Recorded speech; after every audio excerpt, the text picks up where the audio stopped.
I worked so hard for this. Please don't let it be for nothing. Amina Okafor whispered those words under her breath as she stepped off the plane. Her hands were shaking. She kept her backpack close, like it was the only thing holding her together. Before we dive in, tell us in the comments which country or city you're watching from. And when the story ends, don't forget to rate it from 0 to 10. We love reading your feedback. Now sit back, relax, and enjoy this unbelievable story. She had dreamed of Seoul for years. She watched the dramas. She learned the songs. She imagined she would arrive and finally feel like her life was beginning. But right now, all she felt was fear. Her father had left when she was younger. Her mother struggled to keep things together. Amina used to tell herself that one day she would save her family, make them proud, and prove that leaving her behind had been a mistake. Now she was here, and she wasn't going to waste it. At the airport, everything moved too fast. People walked like they knew exactly where they were going. Amina stood still for a moment, turning slowly as she tried to make sense of the signs and the sound of a language she still struggled with. She reached into her pocket and held her phone tightly. She had an address and a school name, Daeyang International Academy, an elite school, a place only the best students entered, a place Amina earned, not with money, but with hard work. A black car was waiting outside. A man in a suit stepped forward and bowed his head slightly. "Okafor Amina?" he asked. "Yes," she said softly. Without smiling, he took her suitcase and opened the car door. Amina hesitated, then climbed inside. As the car pulled away, she pressed her forehead to the window and watched Seoul pass by in a blur. Tall buildings, bright signs, fast roads. It was beautiful, but it didn't feel like home. Daeyang International Academy stood like a palace. Huge gates, clean stone walls, sharp lines, security cameras. It looked perfect, and somehow that made it feel even colder. The driver handed her suitcase to a dorm staff member. A woman with a straight face and neat hair looked her up and down quickly, like she was checking something important. "Exchange student," the woman said, more like a statement than a greeting. "Dormitory rules are strict." "Yes, ma'am," Amina replied. The woman gave her a key card. "Room 312. You will share with one student. Orientation is tomorrow. Be on time." Amina nodded. No welcome, no congratulations, just rules. Room 312 was clean and quiet. One bed was already taken. The other bed was empty, waiting for Amina. Her roommate wasn't there yet. Amina placed her suitcase down and sat on her bed. For a moment, she just stared at the wall. Then she pulled her phone out and called her mother. The call connected after a few rings. "Amina?" Her mother's voice came through. It sounded tired, but warm. Amina swallowed hard. "Mama?" she said, trying to sound brave. "I arrived." "Thank God," her mother breathed. "Are you okay? Are you safe?" Amina wanted to say yes, but she didn't feel safe. Not yet. "I'm okay," she lied softly. "The school is big." "I'm proud of you," her mother said. "You hear me? You're doing what I never could." Amina blinked quickly. Her eyes burned. "I'll make you proud," she promised. "You already did," her mother answered. "Listen, Amina, people might treat you differently, you know that. But you don't let anyone make you feel small." Amina nodded, even though her mother couldn't see. "I won't," she whispered. They spoke a few more minutes. Then her mother said goodbye, her voice breaking slightly at the end. When the call ended, Amina sat still. The silence in the room felt heavy. She missed home already. Later that night, Amina went to the bathroom to wash her face. When she returned, she heard voices in the hallway. She froze. Two women were talking near her door. Their voices were low, but the dorm was quiet enough for Amina to hear. "She's the scholarship student," one of them said. "The board insisted," the other replied, sounding annoyed. "They're trying to look progressive." Amina's chest tightened. "She won't last long," the first voice muttered. "They never do." Amina held her breath. Their footsteps faded down the hallway. Amina stood there, her heart pounding. They were talking about her. They didn't even know her, but they already decided she didn't belong. Amina walked back to her bed slowly. She wanted to cry, but she didn't. Instead, she opened her suitcase and pulled out her sketchbook. It was old and worn, but it was hers. She touched the cover gently, like it was a friend. "I'll be fine," she told herself quietly. Then her phone buzzed. Amina looked down. Unknown number. The message was short. "You shouldn't be here." Amina stared at the screen. Her throat went dry. She looked around the room, as if someone might be watching her through the walls. Her roommate still wasn't back. The dorm was silent. Amina's hands trembled as she typed back. "Who is this?" No reply. She waited. Her phone stayed silent. Amina slowly stood up and walked to the window. She pulled the curtain aside. Outside, the schoolyard was dark, but something moved near the gate. A shadow. Someone standing still, watching. Amina's breath caught in her chest. She couldn't tell if she was imagining it or if it was real. Her phone buzzed again. Amina looked down quickly. A new message appeared. "We've been watching since the airport." Amina's knees felt weak. She backed away from the window, terrified. And in that moment, she finally understood. This wasn't the beginning of a dream. It was the beginning of a fight. "Please, I just want one day where I don't feel afraid." Amina didn't sleep. Every time she closed her eyes, she saw that message again. "We've been watching since the airport." She kept checking the window. She checked the door. She checked her phone. Nothing happened, but the silence felt like a threat. By morning, her eyes were swollen. Her head hurt. Her stomach felt empty, even though she hadn't eaten. Still, she got dressed carefully. She brushed her hair. She put on her uniform neatly. She stared at herself in the mirror. "Be strong," she told her reflection. "You earn this." Then she walked out. The hallway was full of students. They moved in groups. They laughed. They spoke quickly in Korean. Amina felt like she was walking through a river, and everyone else knew how to swim. Some students stared at her openly. Others whispered behind their hands. Amina kept her face calm, but inside, her heart was pounding. When she reached the school building, she paused at the large entrance. Above her, the academy name was written in shining letters. Daeyang International Academy.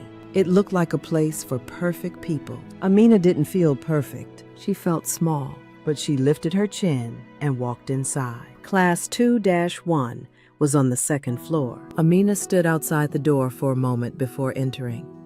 She could hear voices inside, loud and confident. She took a deep breath. Then she opened the door. The room fell quiet instantly. Every head turned toward her. Amina's mouth went dry. The teacher looked at her with an unreadable expression. "You are the exchange student," he said. "Yes, sir," Amina answered. He pointed toward a desk near the middle of the room. "You will sit there." Amina followed his finger. Her stomach dropped. The seat was next to a boy with perfectly neat hair and a calm, cold face. He didn't look at her. He didn't smile. He didn't even move. But the whole room reacted to him. Some girls stiffened. Others looked offended. A few whispered as if something unfair had happened. Amina walked to the desk slowly and sat down. The boy still didn't look at her. His name was written on a small name tag, Junso Park. Amina had no idea why everyone acted like the seat beside him was dangerous, but she could feel it. Something was wrong. The class went on. The teacher spoke. Students answered. But Amina noticed something strange. Whenever Junso spoke, the teacher listened more carefully. Whenever Junso walked to the board, the class watched like it was a performance. Some students tried to act casual around him, but their eyes followed him constantly.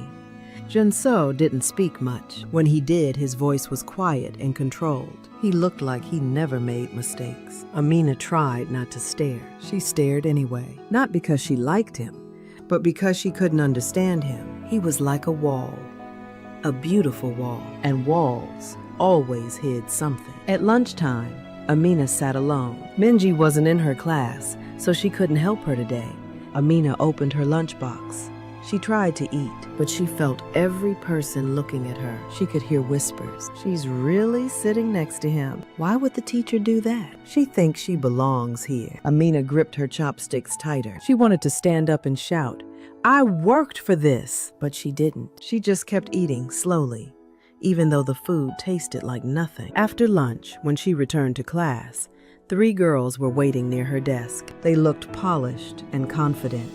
Their hair was perfect. Their uniforms were tailored like they owned the school. The girl in front smiled, but her eyes were sharp. "You're Amina, right?" she asked in English. Amina nodded carefully. "Yes. We're happy you joined Dayang," the girl said sweetly. "It must be hard coming here alone." Amina didn't know what to say. The girl held out a gift bag. "This is from us, a welcome present." Amina hesitated. The bag looked expensive. She could smell perfume from it. "That's very kind," Amina said slowly. She took the bag. The other girls smiled like they had won something. Then the first girl leaned closer and lowered her voice. "Just one thing," she said softly. Amina swallowed. The girl's smile became colder. "Don't get any ideas," she whispered. "About Junso." Amina's face went hot. "I don't," she began, but the girl raised her hand, stopping her. "You may not know how things work here," she said, "but Junso is not for you." Then she stepped back, smiled again, and turned away as if nothing happened. The other girls followed. Amina stood frozen. Her hands shook. She wasn't even interested in Junso, but the warning felt like a threat. Amina sat down slowly. Her heartbeat was loud in her ears. Junso finally moved. Without looking at her, he spoke. His voice was low and calm. "You shouldn't have taken that." Amina turned toward him, shocked. "What?" she whispered. Junso's eyes stayed forward, fixed on his book. He didn't even blink. "That gift," he said quietly. "It's not a gift. It's a message." Amina stared at him. For the first time, she felt like Junso wasn't ignoring her. He was warning her. Amina swallowed hard. "Why?" she asked. Junso's jaw tightened. Then he said something that made Amina's skin go cold. "You're in trouble," he murmured. That night, in her dorm room, Amina sat on her bed and opened the gift bag. Inside was a beautiful notebook, designer, clean, perfect. For a moment, she almost smiled. Then she opened it. Her breath stopped. Inside the notebook was a printed photo, a photo of her at the airport, her suitcase in her hand, her face turned toward the camera like she had been caught off guard. Someone had circled her face in red ink, and under it, written in black marker, was one sentence: "You don't belong here." Amina's hand shook so badly, the notebook almost fell from her fingers. She stared at the picture. She couldn't breathe. Someone had taken that photo. Someone had followed her. Someone had planned this. Amina grabbed her phone with trembling hands. She opened the message thread from the unknown number. Her fingers hovered over the screen. Then her phone buzzed. A new message appeared. "Tomorrow will be worse." Amina's eyes filled with tears. She tried to wipe them away quickly, but the fear stayed. She looked at the door, then she looked at the window, then she looked back at the photo again, and suddenly, she understood something terrifying. This was not just bullying. This was a trap. "I can't do this anymore. Maybe I should go home." Amina said it quietly into her pillow, so no one could hear her. Her voice sounded weak, even to herself. She stared at the photo in the notebook again, her face circled in red. The words underneath, "You don't belong here." She wanted to pretend it was just a cruel joke, but she couldn't, because someone took that photo at the airport. Someone had planned it.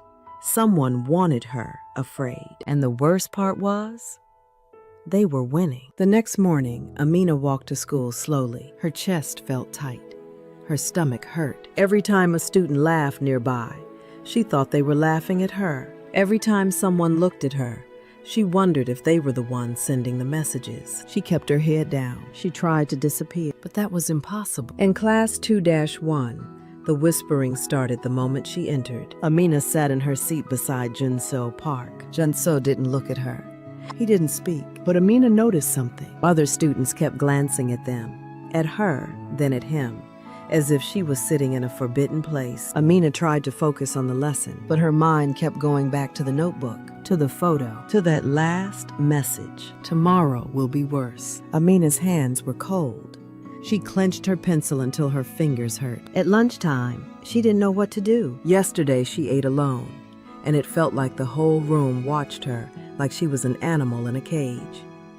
Today, she didn't even want to enter the cafeteria. She stood in the hallway holding her lunchbox, unsure where to go. And that was when a girl suddenly appeared beside her. The girl smiled brightly.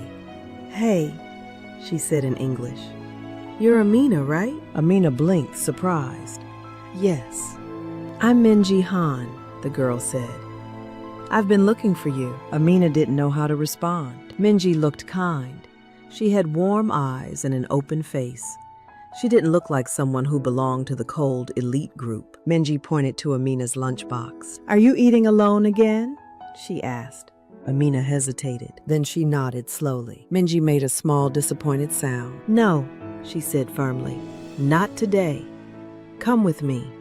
Before Amina could refuse, Minji gently took her arm and led her toward a quiet corner of the cafeteria. Amina's heart beat fast. She expected people to stare.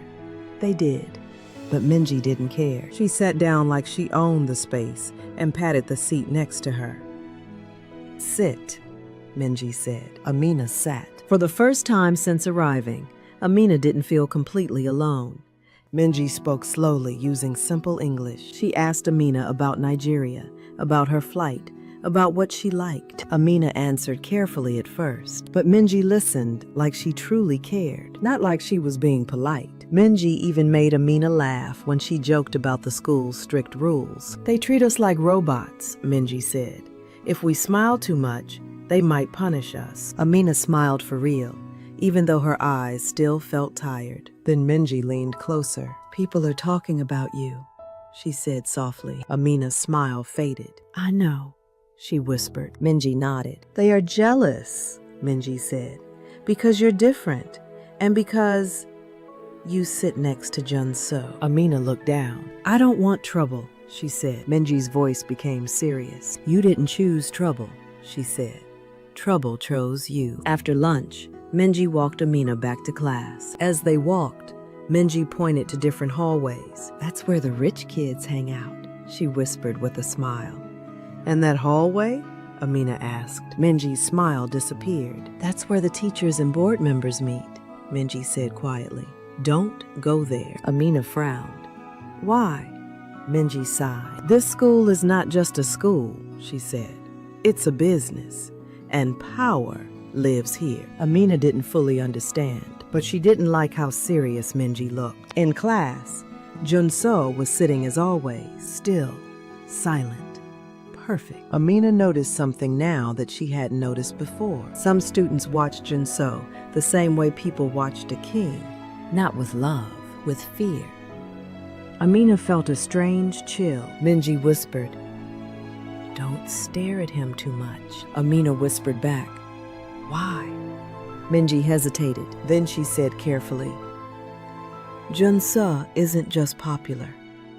He's protected." Amina glanced toward Jun-so again. He still didn't look at her, but for a moment, she wondered if he could hear everything. That afternoon, Amina returned to her dorm room. She felt a little better than yesterday. Not happy, but not drowning. She sat down on her bed and pulled out her sketchbook. Drawing was the only thing that calmed her. Her hands stopped shaking when she held the pencil. She began to sketch the school building, then the hallway, then the tall gate outside. She drew quietly for almost an hour. Then she got up to wash her hands. When she returned, her sketchbook was open on the bed, but she didn't remember leaving it open. Amina froze. She stepped closer. Her drawings were still there, but the page looked different, like someone had touched it. Then she noticed her dorm door. It was not fully closed. It was slightly open. Amina's heart began to pound. She walked to the door and pushed it shut, slowly, carefully. Then she turned back to the bed. Her sketchbook was still open, and right on the page, written in black ink, were 5 words. "Stop drawing. We know." Amina's mouth went dry. She grabbed the sketchbook and flipped through it. Nothing else was written, but the feeling stayed. Someone had been in her room. Someone had touched her her things. Someone was close enough to write that message and leave without being seen. Amina's hands began to shake again. She backed away from the bed, breathing fast. Then her phone buzzed. Amina looked down. Unknown number. A message appeared. Your door is easy to open. Amina's blood turned cold. She looked at the door again. Then she looked around the room, and for the first time, she truly felt hunted. Why are they doing this to me? What did I ever do? Amina didn't say it out loud, but her face showed it. She sat on her bed, holding her sketchbook like it was a shield. Her fingers were tight around the cover. She kept looking at the words written on her page. Stop drawing. We know. Someone had entered her room. Someone had touched her things. Someone wanted her scared. Amina's chest hurt from holding her breath all night. But in the morning, she forced herself to stand up. She washed her face. She fixed her uniform. She held her chin high. Because if she showed fear, they would only push harder. At school, Amina tried to stay close to other students. She stayed near Minji whenever she could. Minji noticed Amina's trembling hands. You're pale, Minji said softly. Are you okay? Amina hesitated, then shook her head. Someone came into my room, Amina whispered. Minji's eyes widened. What? Are you sure? Amina opened her sketchbook and showed her the page. Minji covered her mouth. This is not normal, Minji said quickly. You should tell the dorm staff. Amina swallowed. If I tell them, will they believe me? She asked. Minji didn't answer. That silence told Amina everything. After class, Amina stayed behind in the classroom. Most students left quickly, but she remained. She wanted quiet. She wanted peace, and she wanted to draw. Drawing made her feel like she was still herself. She opened her sketchbook and began sketching again. Not the school this time, but Junso. She didn't mean to. She told herself she was only practicing faces, but her pencil moved carefully, almost like it remembered him. She drew his calm eyes, his sharp jaw, the cold stillness of his expression. But as she continued, the drawing changed. It became softer, less perfect, more honest. She drew what she felt, not what others saw. A boy who looked like he carried heavy pain. Amina stared at the sketch when she was done. It made her sad. She didn't even know why. The next day, Amina carried her sketchbook to class. She planned to hide it deep in her bag. But while unpacking her books, her hand slipped. The sketch slid out. It landed on the floor. Amina's heart jumped. She reached for it quickly, but she was too late. A hand snatched it before she could. Amina looked up. It was one of the Ivory Circle girls. The girl smirked and held the paper high, like she had found treasure. Oh? The girl said loudly. What's this? Amina stood quickly. Give it back, she said, but the girl ignored her. She looked at the sketch, then looked at Junsei, then back at the sketch again. Her smile grew wider. You drew him, she said, almost laughing. You actually drew Junso. The whole class went quiet. Then murmurs began. What is that?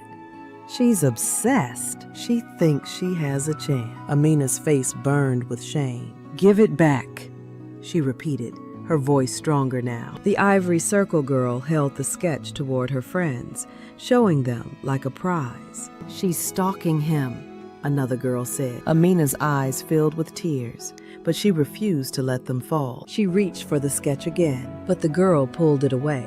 Then, suddenly, a calm voice cut through the noise. Enough. Junso stood. The entire room froze. The Ivory Circle girl's smile faded slightly. Junso walked toward her slowly. His face was blank, but his eyes were sharp. He reached out his hand. Give it to me, he said. The girl hesitated. Junso didn't raise his voice. He didn't need to. She handed him the sketch. Junso looked at it for only a second. Then he turned and placed it gently on Amina's desk. His fingers brushed the edge of the paper. Amina noticed something. His hand was trembling, just slightly. Then he walked back to his seat without another word. Amina stood there stunned. No one spoke, but everyone watched. Later that day, Amina saw Junseo in the stairwell. He didn't know she was there. He was leaning against the wall with his head lowered. His shoulders were shaking. Amina froze. Junso lifted his hand to his face, and he wiped away tears. Amina's breath caught in her throat. Junso, the perfect boy, was crying. He looked up suddenly. His eyes met hers. For a moment, neither of them moved. Junso's face didn't show anger. It showed something worse, pain. Then he quickly wiped his face again and turned away. Amina didn't speak. She didn't chase him, but her heart beat hard because she had seen a secret. That evening, Minji came to Amina's room. Minji smiled like nothing was wrong, like the day had been normal, but Amina was still shaken. Minji noticed the sketch on Amina's desk. "You drew Junso?" she asked. Amina flinched. "It was just practice," Amina said. Minji's smile tightened. "Amina," Minji said gently, "you need to be careful." Amina frowned. "Why?" Minji lowered her voice. "Junso ruins girls," she said. "You don't want to be pulled into his world." Amina stared at her. "Why would he ruin anyone?" Amina asked. Minji hesitated. Then she said, "Because people don't let anyone close to him. And if they try, they get destroyed." Amina's stomach turned. Minji stood up quickly. "I'll see you tomorrow," she said, forcing a smile, and she left. Amina sat alone. She looked at the sketch again. It didn't look like stalking. It looked like truth. Then her phone buzzed. Amina picked it up. A notification popped up. A link. Her heart dropped. She tapped it. Her sketch was online, posted publicly. The caption read, "Foreign stalker targeting Junso Park." Under it were hundreds of comments, some laughing, some cruel, some violent. Amina's breathing turned fast. Her hands trembled. She looked at the door. She looked at the sketchbook. Then her phone buzzed again. Unknown number. A message appeared. Now everyone knows. Amina's eyes filled with tears. And this time, she couldn't stop them. "Please, make them stop looking at me like I'm dirty." Amina wiped her tears before she left the dorm room. She didn't want anyone to see her cry, but it was hard to hide the truth. Her sketch was everywhere. People were sharing it online, commenting on it, laughing at her. Some comments called her desperate. Some called her disgusting. Some told her to go back home. Amina didn't understand how quickly hate could grow. She didn't even do anything wrong. She only drew. But in this school, even a drawing could become a weapon. When she entered class 2-1, the air felt different. Students whispered louder than before. Some stared openly at her. Amina walked to her seat, but it felt like walking through fire. She sat down slowly. Junso was already there. He didn't look at her, but Amina noticed his jaw was tight, like he was holding anger inside. The teacher entered and clapped his hands. "Quiet," he said. The room calmed. Then the teacher announced, "We will begin the semester project today." Amina tried to focus, but her hands were shaking so badly she could barely hold her pen. The teacher continued, "This is a poetry presentation. You will work in pairs." The students reacted with interest. Some smiled, already thinking about who they would work with. Amina hoped the teacher would pair her with someone kind, but she knew better. The teacher looked at his list. Then he spoke the words that made the room freeze. "Okafor Amina.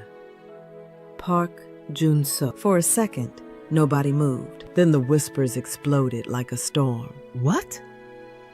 Why him? That's not fair. Is this a joke?" Amina's heart dropped straight into her stomach. She slowly turned her head toward Junso. His expression didn't change, but his eyes darkened. He looked angry, not at Amina, at the teacher, at the whole situation. Amina felt panic rise in her throat. If people already hated her, this pairing would make them hate her more. After class, Amina tried to leave quickly, but two girls blocked her path. One was from the Ivory Circle. The girl smiled like a snake. "Congratulations," she said softly. "You got what you wanted." Amina shook her head. "I didn't ask for this." The girl leaned closer. "That doesn't matter," she whispered. "You'll still pay for it." Then she walked away. Amina stood frozen, trying to breathe. Later that day, Amina went to the library to work on the project. She chose a table in the back, hoping to be unnoticed. She waited. Time passed. Then Junso arrived. He sat down across from her without greeting. He placed his books on the table carefully. He looked like someone who always had control. Amina cleared her throat. "Hi," she said quietly. Junso didn't respond. Amina tried again. "We should choose the poem," she said. Junso opened his book. "We already have one," he said calmly. Amina blinked. "Already?" Junso looked at her for the first time. His eyes were sharp. "This pairing isn't random," he said. Amina swallowed. "What do you mean?" she asked.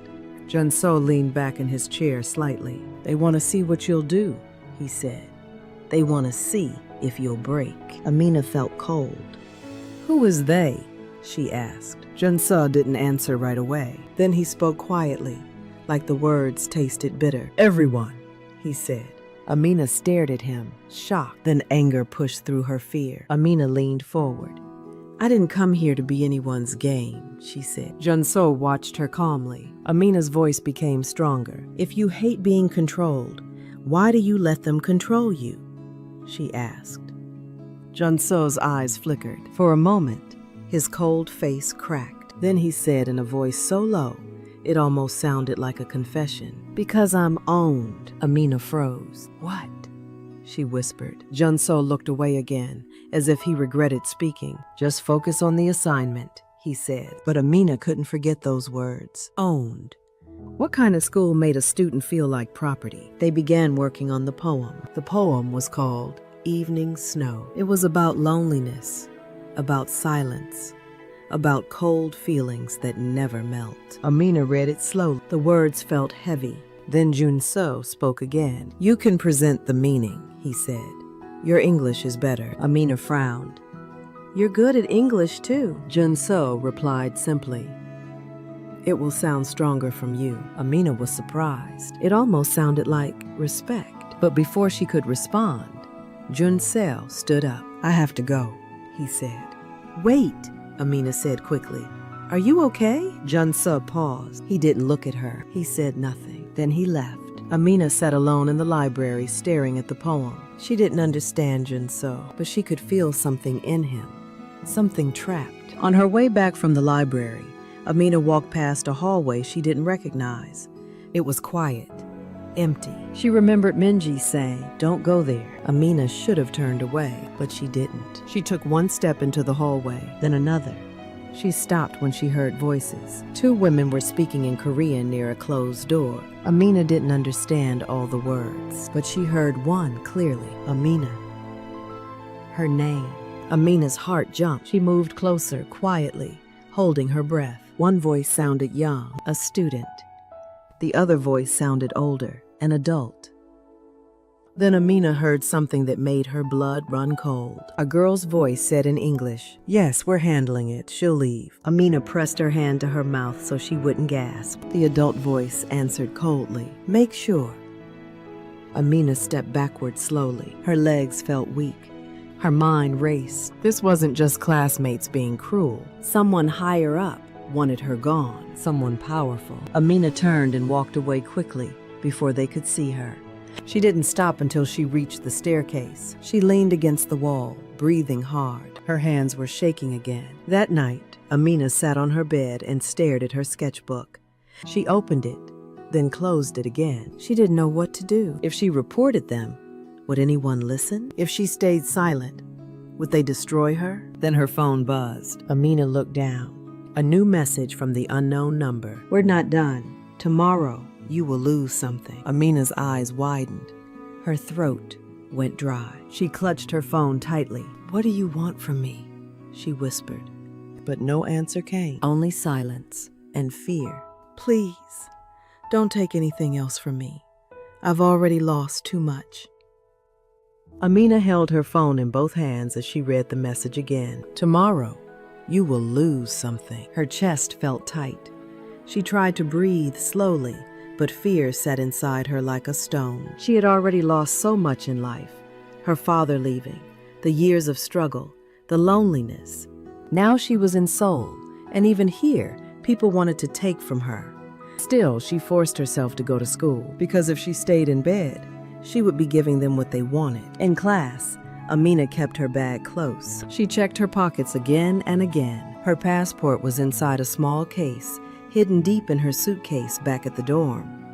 She told herself it was safe, but she couldn't stop worrying. Junso sat beside her as usual. He was quiet, but today he looked different. His eyes seemed tired. Amina wanted to ask him if he was okay, but she didn't know how. She didn't even know if he would answer. After school, they met again for their poetry project. They sat at the library table with the poem between them, Evening Snow.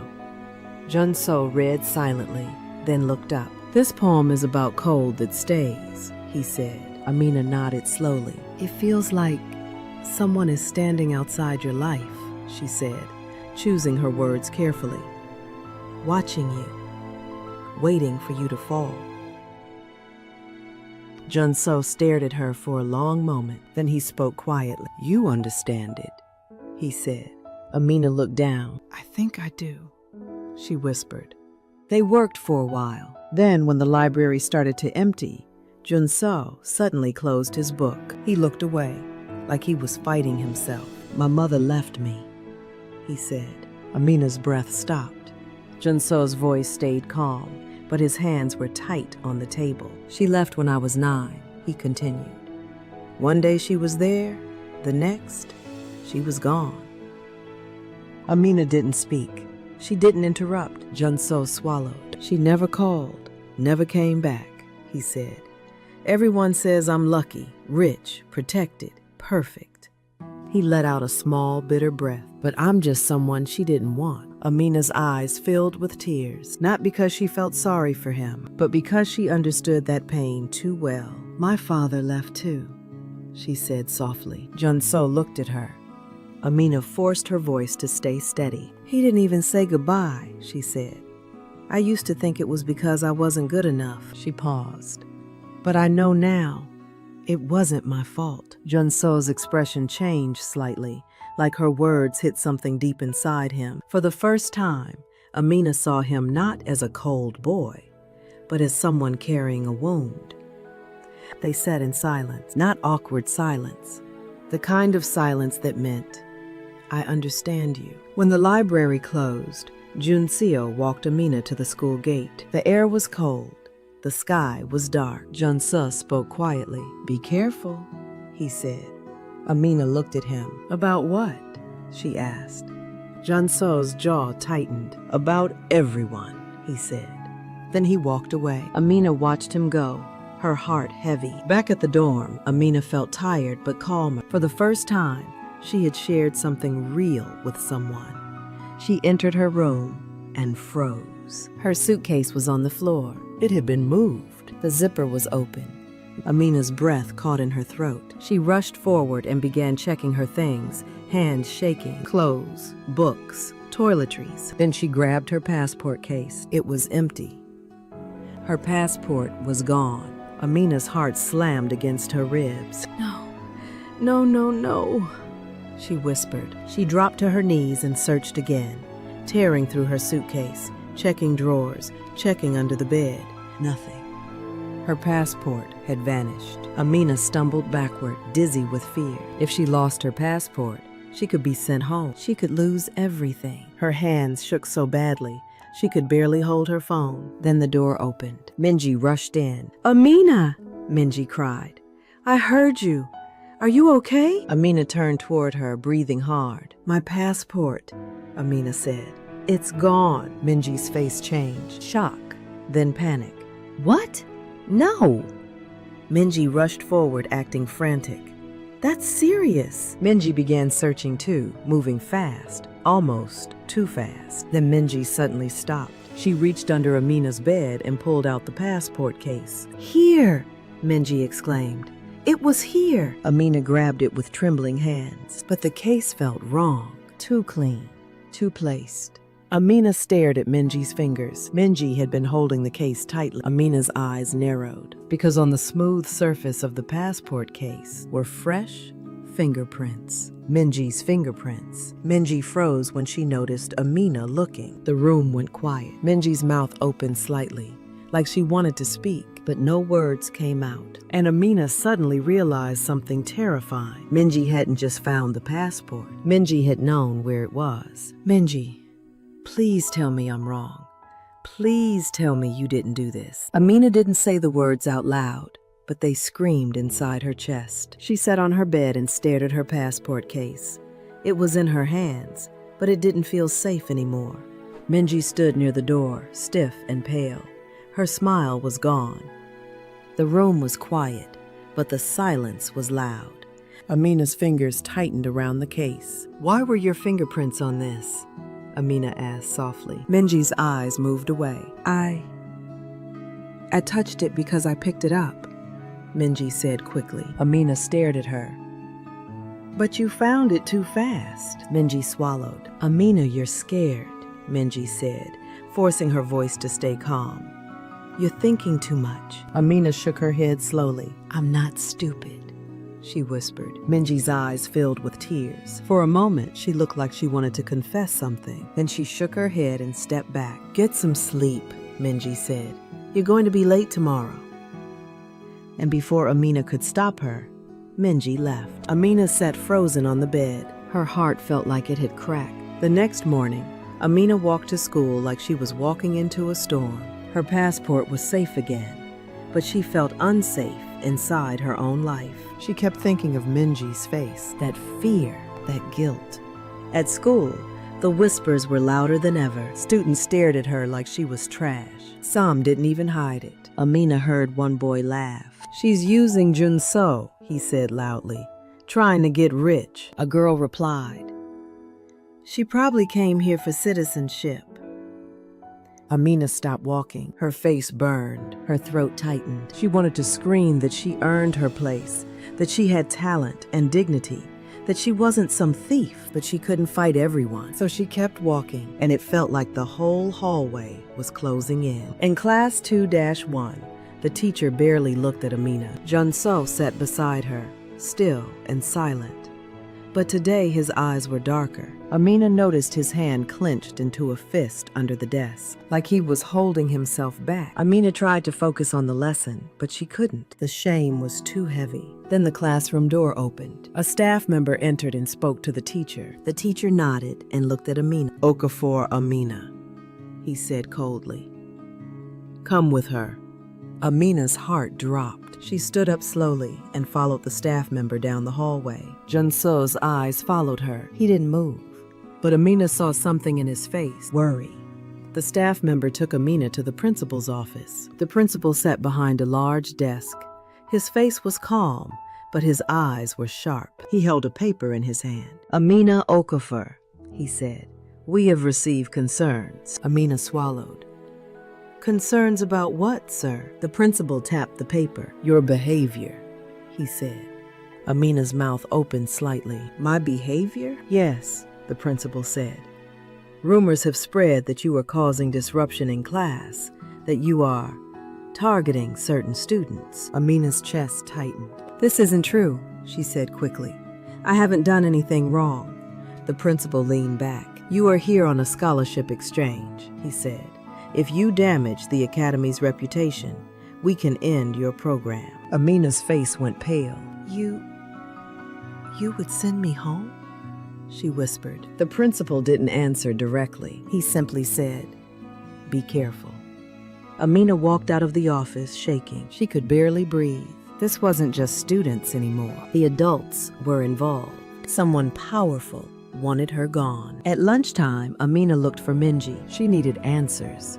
She needed her friend. But when Amina entered the cafeteria, she stopped. Minji was sitting with the ivory circle, laughing, smiling, like she had never been Amina's friend. Amina stood still, holding her lunchbox. Minji glanced up for a second. Their eyes met. Amina waited for Minji to stand up, to wave, to come over, but Minji looked away. Then one of the ivory circle girls whispered something to Minji, and Minji laughed again, nervously, like she was forcing it. Amina's body went cold. It felt like the ground disappeared under her feet. She turned away slowly and left the cafeteria. Her eyes burned, but she did not cry, not yet. Later that day, Amina was walking down the hallway when she heard voices nearby. She stopped. The voices came from around the corner. She stepped closer quietly and peeked. Junso was standing there, facing Minji. His voice was low, angry, and controlled. "You promised," Junseo said. "You promised you wouldn't hurt her." Minji was crying. "I didn't want to," she whispered. "I didn't have a choice." Junso's jaw tightened. "You always have a choice," he said. Minji shook her head desperately. "You don't understand," she cried. "It's your mother." Amina's heart stopped. Junso's mother? Amina pressed her hand to her mouth. Minji's voice was shaking. "She's the one who told me," Minji whispered. "She said if I didn't help, she would ruin my family." Junso stepped forward. His face looked like stone. "What did she make you do?" he asked. Minji wiped her tears. "She made me spy on Amina," Minji whispered. Amina's knees felt weak. Minji continued, voice trembling. "She made me take her passport." Amina's eyes widened. Her breath caught. So it was true. Minji betrayed her, and Junseo's mother was behind it. Amina backed away silently before they could see her. Her chest was pounding. Her hands were shaking. Now she knew. The person hurting her wasn't just jealous students. It was someone with power, someone who could destroy her life with one phone call. Amina turned and ran. "No, please, not in front of everyone." Amina's heart sank the moment she saw the stage. The school festival was supposed to be fun. Students had booths, games, music, and food. People smiled. Teachers even looked relaxed. But Amina didn't feel relaxed. She felt like a target standing in the middle of a crowd. Ever since her sketch went online, the stares had turned sharper, meaner, like people enjoyed watching her suffer. And now she knew the truth. Someone powerful, Junso's mother, wanted her gone. Amina tried to tell herself she could survive one more day, just one more day. Minji avoided her completely. Amina saw her from far away, laughing with the ivory circle, as if Amina had never existed. Amina's chest hurt every time she looked at her. She wasn't just angry, she was heartbroken. Because Minji had been her first friend in Korea, and now that friendship felt like a lie. Amina walked past the festival booths slowly. She tried to act normal, she tried to smile, but she could feel eyes watching her from all directions. Then the crowd suddenly grew louder. Students began running toward the main stage. Amina followed the noise without thinking. When she reached the front, she froze. A group of students was performing a comedy skit. They were wearing wigs and acting silly. The audience laughed. Then Amina's stomach turned when she realized what she was seeing. One girl stepped forward with dark makeup on her skin. She spoke English with a fake accent. She held her chest dramatically and shouted, "Junso, please love me." The crowd burst into laughter. Amina's breath caught in her throat. Another student pretended to draw a picture of Junso and said loudly, "I drew him. I own him now." More laughter. Phones were raised. People were filming. Amina stood frozen. Her cheeks burned with shame. Her hands shook. The skit continued, getting worse. The fake accent, the jokes about her being poor, the jokes about her stealing a rich boy. Amina's eyes filled with tears. She tried to blink them away, but she couldn't. She turned and walked away quickly before anyone could see her break. Behind the gym building, Amina leaned against the wall and covered her mouth. She didn't want to sob, but it came anyway. She cried silently, her shoulders shaking. It wasn't just humiliation, it was exhaustion. She had been strong for too long. She was tired of fighting. She was tired of proving she deserved to breathe. She was tired of being treated like a joke. Amina wiped her face quickly, furious at herself for crying. Then she heard footsteps. She looked up. Junso was standing there. His expression was hard, not cold, angry. "You saw it," he said. Amina didn't answer. Junso stepped closer. "They shouldn't have done that," he said. Amina laughed bitterly. "They shouldn't do a lot of things," she whispered. Junso looked at her for a long moment. His jaw tightened. "You need to leave," he said quietly. Amina stared at him. "What?" she asked. Junso's voice became urgent. "This school, these people, they're using you," he said. "They want to destroy you." Amina's eyes narrowed. "And you?" she asked. Junso froze slightly. Amina stepped forward, her voice shaking with pain. Do you care about me? She asked. Or am I just a problem you want to disappear? Junso didn't answer right away. His eyes flickered. And that hesitation, that silence, broke something inside Amina. She stepped back. She shook her head slowly. So you don't, she whispered. Junso's face tightened. Amina. But Amina lifted her hand. No, she said firmly. Her voice was shaking, but it was strong. I'm done hiding, she said.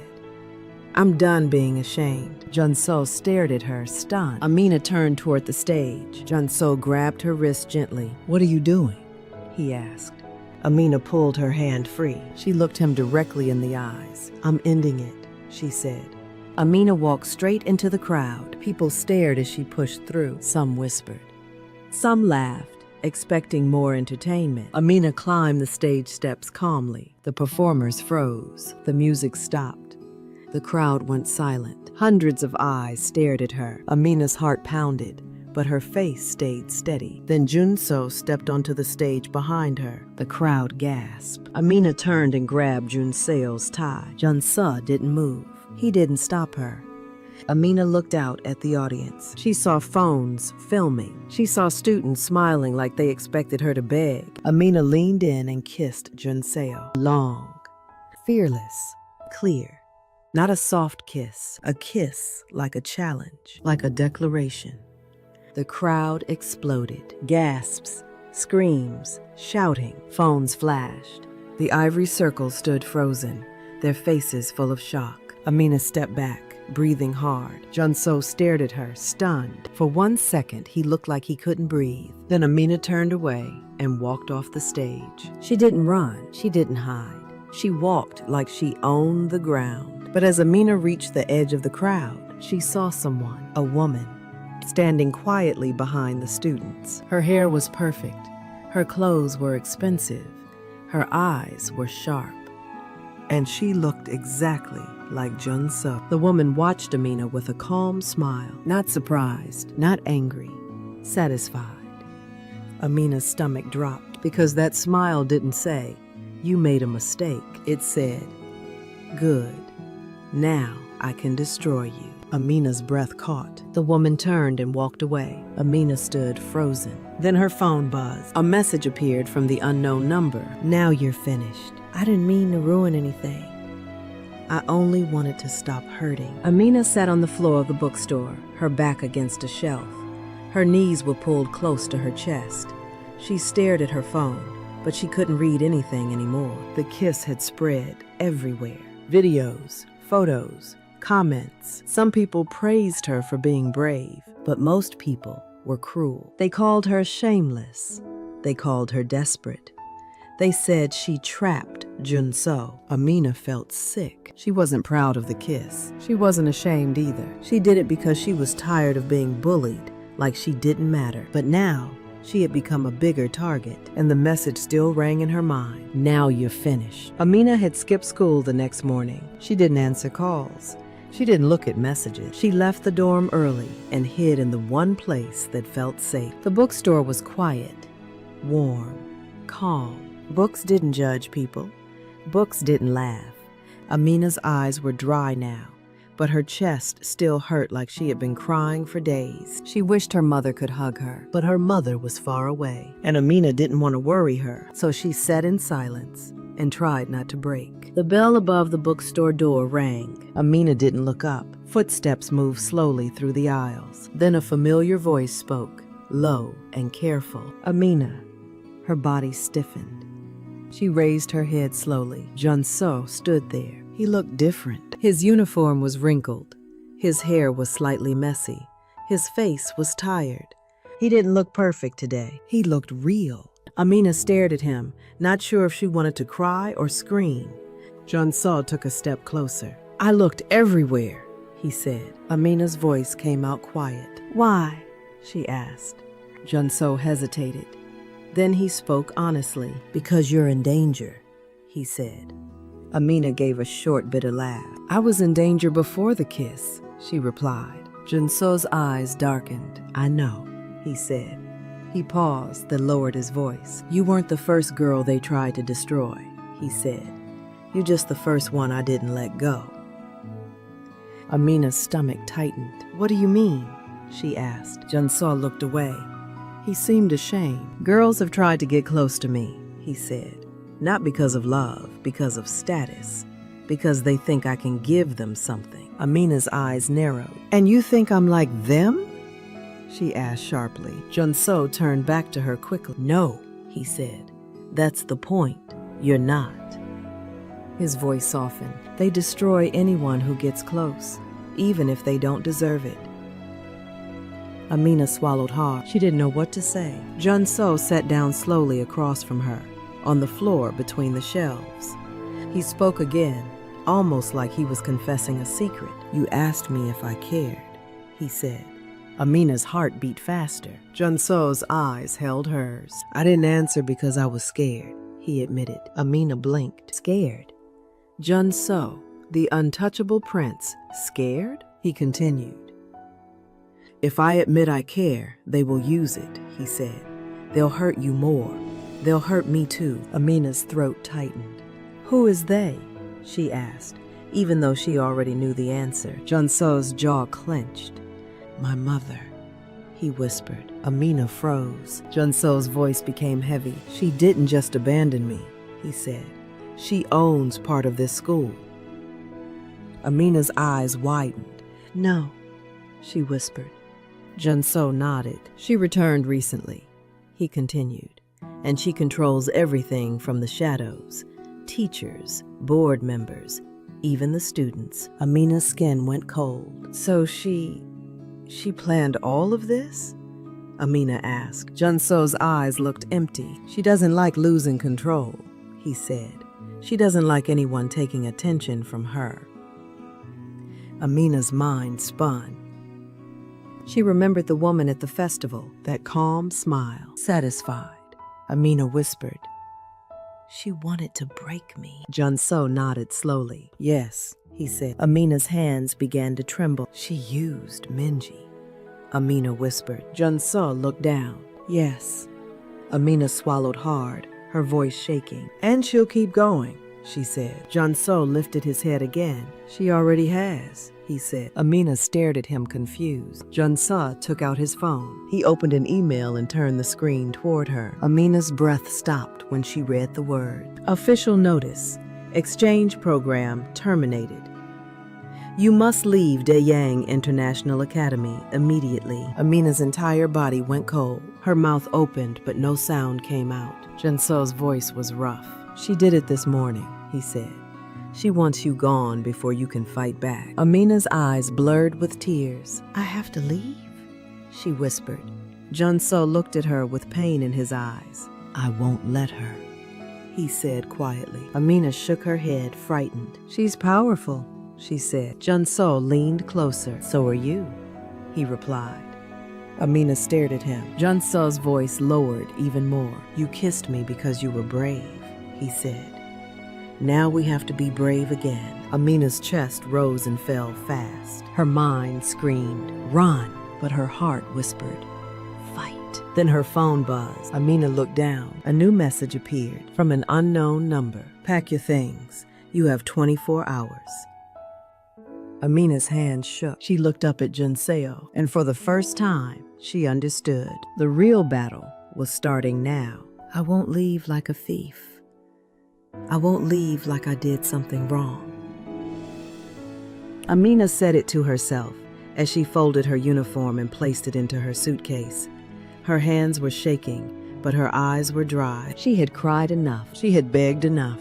Now she was tired of being afraid. She stared at the email again. Exchange program terminated. Leave immediately. It felt like someone had punched her in the chest. All her hard work, all her dreams, all her sacrifices, gone, just like that. Amina sat on the edge of her bed and held her suitcase handle tightly. This wasn't fair, but fairness didn't matter in Dayang International Academy. Power mattered. There was a knock at the door. Amina froze. Then the door opened, slowly. Minji stepped inside. Her face was swollen from crying. Her eyes looked red and scared. Amina, Minji whispered. Amina stood up slowly. Her body felt stiff. She wanted to scream at Minji. She wanted to slap her. She wanted to throw her out, but she didn't. She just stared. Minji walked forward carefully, like she expected Amina to attack her. I'm sorry, Minji said, her voice shaking. I'm so sorry. Amina's voice came out cold. Did you come to watch me pack? She asked. Minji flinched. No, Minji whispered. I came to tell you the truth. Amina crossed her arms. I already know the truth, she said. Minji's lips trembled. I didn't want to betray you, Minji said.